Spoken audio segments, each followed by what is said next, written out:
ശബരിമല മകരവിളക്ക് മഹോത്സവത്തിന്റെ പ്രധാന ചടങ്ങായ കളമെഴുത്ത്, വിളക്കെഴുന്നള്ളത്ത്, നായാട്ടുവിളി എന്നീ ചടങ്ങുകൾക്ക് സമാപനം. മാളികപ്പുറം മണിമണ്ഡപത്തിൽ മകരസംക്രമ ദിനം മുതൽ 5 ദിവസത്തേക്കായിരുന്നു കളമെഴുത്ത്. അവസാന ദിനമായ ഇന്നലെ തിരുവാഭരണ വിഭൂഷിതനായ ധർമ്മശാസ്താവിനെ വരച്ചു.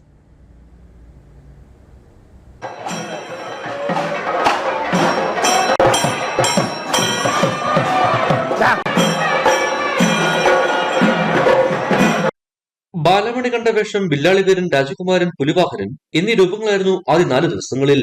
അയ്യപ്പന്റെ ബാല്യം, കൗമാരം, യൗവനം, കർമ്മപൂർത്തീകരണം, ധർമ്മശാസ്താവിലേക്കുള്ള പരിണാമം എന്നിങ്ങനെയാണ് സങ്കല്പം. റാന്നി കുന്നിക്കാട്ട് കുടുംബത്തിലെ രതി ഷെയ്യപ്പ് കുറുപ്പ്, രജിത് ജനാർദ്ദനക്കുറുപ്പ്, ജയകുമാർ ജനാർദ്ദനക്കുറുപ്പ് എന്നിവർ നേതൃത്വം നൽകി. പന്തളം കൂട്ടാരം നൽകിയ മഞ്ഞൾ, ഉമ്മിക്കരി, വാകപ്പൊടി, മഞ്ഞളും ചുണ്ണാമ്പും ചേർത്തുള്ള സിന്ദൂരം എന്നിവ ഉപയോഗിച്ച് കളമെഴുതി. കളമെഴുത്തിന് ശേഷം തലപ്പാറമല, ഉടുമ്പാറമല എന്നിവയുടെ കുടികൾ, വാദ്യോപകരണങ്ങൾ, തീവെട്ടി, കുത്തുവിളക്ക് എന്നിവയുമായി ശരംകുത്തിയിലേക്ക് എഴുന്നള്ളി നായാട്ട് വിളിച്ചു. ആദ്യ 4 ദിവസം 18 പടിക്ക് താഴെയുള്ള നിലപാട് തറയിൽ നിന്ന് തെക്കോട്ട് നോക്കിയായിരുന്നു നായാട്ടുവിളി. ഉത്സവത്തിനെത്തിയ ഭക്തരെ ക്ഷേത്ര അതിർത്തിയിലെത്തിച്ച് യാത്രയാക്കുന്നതാണ് ശരംകുത്തിയിലേക്കുള്ള എഴുന്നള്ളത്തിന്റെ വിശ്വാസം. ഉത്സവവേളയിൽ ശബരിമലയിൽ നിന്ന് ഉൾക്കാടുകളിലേക്ക് പോയ അയ്യപ്പസ്വാമിയുടെ കാവലാളുകളായ ഭൂതഗണങ്ങളെയും മലദൈവങ്ങളെയും അയ്യപ്പസ്വാമി നേരിട്ട് വിളിച്ച് ശബരിമലയിലേക്ക് കൂട്ടിക്കൊണ്ടുവരുന്നു എന്ന സങ്കല്പത്തിലാണ് നായാട്ടുവിളി.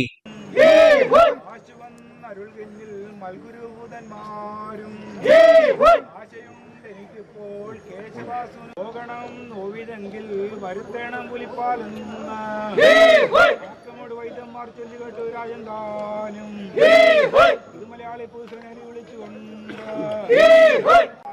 റാന്നി പെരുന്നാട് പുന്നമുണ്ടൽ കുടുംബത്തിലെ PG മഹേഷ് നായാട്ടുവിളിയിലെ ശീലുകൾ ചൊല്ലി. പദ്യരൂപത്തിൽ ചുറ്റപ്പെടുത്തിയ അയ്യപ്പസ്വാമിയുടെ ഐതിഹ്യമാസ്പദമാക്കിയ 576 ശീലുകളാണിത്. ശരംകുത്തിയിൽ നിന്ന് തീവെട്ടിയും മേളവുമില്ലാതെ നിശബ്ദമായി മടങ്ങിയ സംഘം മാളികപ്പുറത്തെത്തി. തുടർന്ന് മാളികപ്പുറം മേൽശാന്തി, നായാട്ടുവിളി സംഘം, തിരുവാഭരണ പേടകവാഹ സംഘം, കുത്തുവിളക്കെടുക്കുന്ന കഴകമെന്നവർക്ക് മണിമണ്ഡപം കർമ്മികൾ കിഴിപ്പണം നൽകി. തുടർന്ന് കളം അയച്ചതോടെ ചടങ്ങുകൾ അവസാനിച്ചു.